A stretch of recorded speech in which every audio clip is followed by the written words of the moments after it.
On our super prime time debate, Ravi Shankar Prasad is very angry on this subject that the BJP is being accused of using this politically. Deputy Leader of the Opposition, welcome. We have former Director of the Intelligence Bureau, Ajit Doval, one of India's most sharp strategic minds. They say he leans towards the right, but let's see which way he leans on this debate tonight. Sajjad Lone of the People's Conference usually disagrees with various subjects of debate on the Newshour tonight. Let's see if he agrees with the BJP on this one. Looks difficult. Dr. Mehboob Beig, welcome. And my first question is to Abhishek Manu Singhvi, representing the Congress. This part of the debate, ladies and gentlemen, I'm just saying, gentlemen, in fact, this debate, this part of the debate which goes on till 9:30 in its first part is open debate, which means that once I ask my first question, anyone is free to jump in and we'll have an open debate round. I hope that's acceptable. And my first question and only first question goes to Dr. Singhvi. Dr. Abhishek Manu Singhvi, good evening.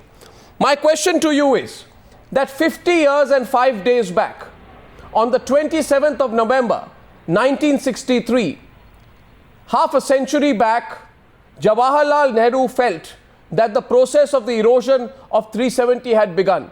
Is it not supremely ironical, Dr. Singhvi, that instead of agreeing with Mr. Modi and hence also agreeing with the tall Congress leader and India's first Prime Minister, Jawaharlal Nehru, you're actually questioning what Jawaharlal Nehru said in 1963 and not just what Modi is saying today? Good to have the first question and an open discussion, but I hope it doesn't mean a free-for-all, and I hope everybody gets reasonable time and you as the anchor keep that balance. The danger is illustrated, Arnab, by quoting out of context or quoting partially. Let's start with 370. It's far too serious a matter to be debated lightly or casually. My first quick point, I won't take more than 1.5 minutes in all. Please allow me, Arnab, because I know you're itching to intervene. The first point I wish to make is that Mr. Modi and his party have made it into a very casual, hypocritical football political issue. Can you imagine, Arnab, that a 370 issue is not touched upon, not a small little finger is wagged to do anything about what they think is such a huge debating issue for 6 years from 98 to 2004, right through their opposition period. A few months before elections, it is thrown. Number two, it is therefore hypocritical, superficial, and a shoot and scoot policy. They are obviously not serious. Number three, Arnab, they know that this requires a constitutional amendment at the minimum, a 2/3 in parliament, some 50% plus in the state legislatures, plus a vote of over 50% in the J&K assembly. Yeah. Now they know very well that having obstructed more important bills like the food security and even the communal violence bill, you can hardly expect that kind of a consensus today. So what's the point? The point is, it's obviously only a idea to throw a politically divisive issue. Yes, we can debate. I have no problem with the debate, provided the debate is bona fide, it's genuine. And let me tell you that if you just pick up and read 370, 370 was an assurance, a promise, a constitutional guarantee by our founding fathers, good, bad or indifferent. You and I are not here to judge the wisdom of it. Yes. Which cannot be changed unilaterally. It can be changed only bilaterally and multilaterally with consensus. And if we are you by the way, you have had much bigger priority in this country in your opening remarks. Try to throw this and walk away at a political in your rally, opening remarks, and I find interesting that Mehboob Beig hand goes up and not Ravi Shankar Prasad. So maybe, I don't know, let's have Mehboob Beig also give his point of view, and then okay, we see Ravi Shankar Prasad put up his finger out there. Question is this: I feel Mr. Dr. Abhishek Manu Singhvi has very elegantly avoided the question of what I said about what Nehru said in 1963. Mehboob Beig. Do I start? Yeah. Arnab? Arnab, this is incomplete. You are quoting him and that's not the complete statement he made. At the end of the statement he said, we will accept this only if people of Jammu and Kashmir express their will and express their willingness for the removal of Article 370. Arnab, let the entire country know. No. I disagree with you, and I disagree with you, and I need to respond to your accusation that I have quoted Jawaharlal Nehru out of context. Nehru told the Lok Sabha, and in fact he said much more. And since you have provoked me by saying that I've quoted him wrong, I will quote what he said before that comment. He said, it has been eroded. He said, it has been eroded. And if I may use the word, many things have been done in the last few years which have made the relationship of Kashmir with the Union of India very close. In other words, he feels that the erosion of Article 370, which is a good thing, brings the state of Jammu and Kashmir closer to the country. And he goes on to say, we feel this process of gradual erosion of Article 370 is and should go on. So what are you saying, Mr. Beig? I think you've got me wrong there. I just needed to correct you immediately. No, just hang on. I am not talking about you. I am saying that when Narendra Modi talked about it, he talked only partially. He talked half of it and not the whole of it. And having said that, these are the basis of our relationship with the rest of the country. How? So unwittingly or wittingly, what are you doing? If you are unilaterally saying no to half of the agreement and expecting us to say yes to the half of the agreement, we are saying yes to the entire agreement. That was accession. Okay, Ravi Shankar Prasad agreement. No. What you are saying is that the agreement with the Union of India falls if 370 does not exist. Ravi Shankar Prasad. We have. Arnab, we are the only state which has negotiated its relationship with the rest of the country, and Constitution has guaranteed us a special status. You can't play with the Constitution of India. No, nobody. We are within our Constitution. These are temporary provisions. These are temporary provisions. These are temporary provisions. These are the basis of come now. They are temporary provisions, Ravi Shankar. No, they are not permanent provisions. They are not permanent provisions. Ravi Shankar Prasad now needs to respond to both sides. Mr. Doval, I'll come to you after that. Mr. Prasad. Arnab, I am not interrupting. I hope I will be given some time, only a minute. First of all, Arnab, let me clarify one thing very clear. I am having the Constitution of Jammu and Kashmir state approved by the Constituent Assembly in 1956. Article 3 whereof clearly says Jammu Kashmir state is and shall continue to be the integral part of India. This is the wish of the state of Jammu and Kashmir Constituent Assembly way back in 1956. It does not say subject to Article 370. Now, what is the real problem of Jammu and Kashmir? Absence of good governance, corruption, unemployment, lack of growth, opportunity. He didn't interrupt you. No, please allow me to complete.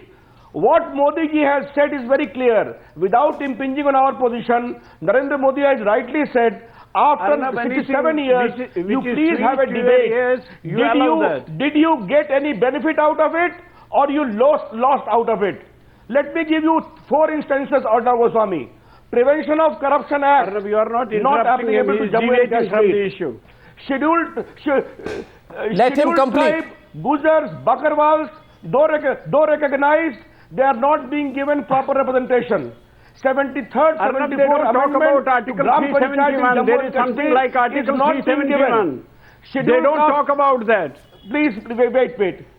I'm coming to that. Scheduled caste people reservation is being denied in a very indirect way by giving the district-wise, commissioner-wise cadre. You are interrupting. No, it is very important.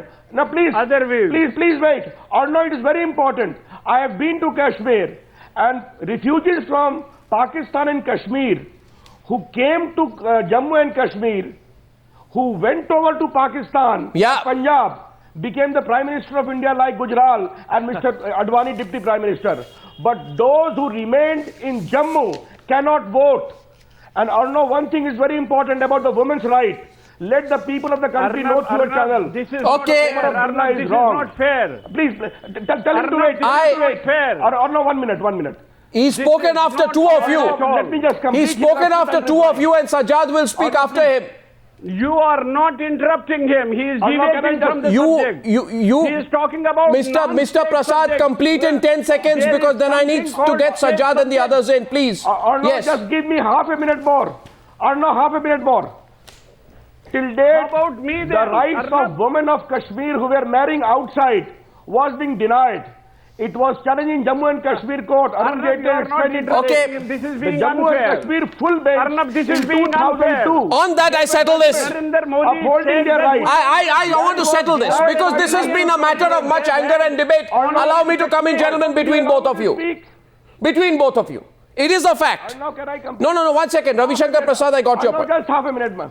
Now, you have taken enough time. Arnab, just half a minute. You have taken a lot of time. Sajjad wants to respond to you. Give me half a minute as well then. I'll No, just he is complete talking them about after he has state 1 minute. subjects. Maharaja Hari Jammu and Singh gave us Kashmir, the state Jammu and subjects. Kashmir High Court, And there is something Jammu and called state Kashmir High subject Court status. upheld that contention. You may The become National Conference you may become the stand was, citizen of India, women but have you no cannot right at become all. the state subject of Jammu and Kashmir. Please, Arnab. Please, Arnab, this is not fair. You can Mr. become the Beg, citizen of the Mr. country. Beg, you are compelling me. Subject of Jammu and Kashmir. You are compelling me. Please, Mr. Beg. Mr. Beg, with respect, Ravi Shankar Prasad didn't interrupt you. You have been interrupting him thoroughly, and you have compelled me now to say something. I will say something, Mr. Beg, Please and I will take your name. And allow me to respond. Yes, as but I well. will take your Allow name me to now. respond as well. I please. didn't want the debate to get into a point where I begin to personally contradict you. No, let me complete, but Mr. let me Beg, no, 1 respond. minute. I don't But mind. Mr. Beg, I would like to tell you and tell all the viewers, and Sajjad will respond after this, that though women in Jammu and Kashmir do not lose their domicile status if they marry a non-state subject, that is, if a woman from Jammu and Kashmir marries somebody from outside, your party and you, Mr. Beg, you were in favor of introducing a bill that did just that. The National Conference did not introduce the Jammu and Kashmir Permanent Resident Disqualification Bill last year, but Mr. Mehboob Beig, you said the party was keen on bringing the bill. Am I right or not? Am I right or not, Mr. Beig? And therefore, why are you contradicting Mr. Narendra Modi when he makes that point about Kashmiri women? Allow me to respond now. Allow me to respond. You are confusing, you are mixing up the issues. Once you talk about Article 370, there is a state subject status. There is a Delhi agreement. Why are you confusing the issues? Nobody's... And a woman, a state subject who marries an outsider, a person from outside the state, she has all the rights. She inherits everything. She doesn't lose her rights as state subject. You are mixing up the issues. I would like to come. I will not interrupt. I would like to come after him. You please make your point so that I can... Let's get actually... Sajjad Lone has been raising his hand out there and Mr. Doval has been as well. Let's go to Mr. Sajjad Lone. Mr. Sajjad Lone, Ravi Shankar Prasad makes a broader point. He says that now in 2013, you need to bring in all the progressive laws that apply in the rest of the country. Prevention of Corruption Act, RTI, RTE, the SC/ST Act, and make it applicable to the people of Jammu and Kashmir. Nobody will lose out because of it. And besides... Mr. Sajjad Lone, in election after election, more and more people are voting. So it's time to give those voters who have expressed their complete faith in Indian democracy the right to have the same freedom and the same rights as the people in the rest of the country. What's the problem with that? Look, I'll tell you, first of all, there are two distinct dimensions. One is the history and the other is the current situation. Now, I don't want to get bogged down in history, because you have people who talk of UN resolutions. Now, if you talk of what Nehru ji did and what pledge he made or what he said in parliament, it will be a longer debate. But Arnab, for God's sake, you have the state coming out of a conflict which has consumed up around 1 lakh people. What were they doing? Why did so many people die? You have a thing where Article 370 has proved to be inadequate in addressing the aspirations of the people of Jammu and Kashmir. They've demanded more. There was a violent conflict where so many people died. And how can one even dream and even think of doing away with this Article 370, which has some constitutional guarantees? Plus, you talk of laws. You talk of Anti-Corruption Act not being extended to Kashmir. As if Delhi is a role model of anti. It is the same BJP which is talking about scam after scam, scam after scam. Anti-Corruption Act or other things, they are a matter of the mindset. They are a state of mind. I don't understand. What do you mean mindset? Yeah, of course. What is mindset? What I mean to say is, despite the laws that you have in India, in the rest of India, You have all the bigger scams which times now break. Yeah, but I can equally argue. So no, one second. I can equally argue, Sajjad. And when you talk of women, when you talk of votes, Sajjad. when you talk of votes, Sajjad. when you talk of people voting, Sajjad. let people vote. Sajjad, that's a ridiculous argument, Sajjad. That's a ridiculous argument because I can equally argue. I can equally argue, Sajjad, that with 3,30,049 youth who are unemployed in Jammu and Kashmir, including 2,24,000 in the Kashmir area alone, how is Article 370 benefited the people of Jammu and Kashmir? Where is the good governance? Where is the administration? Are you telling me? And what about the farmer suicides in the whole of India? Do they have Article 370 there? What is what is bad thing you see? It's because of Article you look where I'm that because of are you telling it's a temporary provision? As if New Delhi, you're talking as if New Delhi is this first world country. No, it's not. But I can prove to you. I can prove to you. I can prove to you. I can prove to you. I can prove to you, Sajjad, on agriculture, on the sex ratio, on poverty, on lagging behind in investments, on unemployment. Jammu and Kashmir is really behind the rest of the country over the years. Nothing to do with Article 370. No, why don't you? That is because of. You tell me why don't you? Why don't you want a person in Jammu and Kashmir to access the Prevention of Corruption Act? You do not have only one problem in Kashmir. Or listen to me. You don't have only one problem. You have a history of betrayals. You have a history of rigging of elections. Now all of a sudden you attribute all these indicators to one Article 370. Look at the variables. There are so many variables what you have done in Kashmir. I could attribute it to them, and you are attributing it to the presence of Article 370. No. You cannot do it. Mr. You are making comparison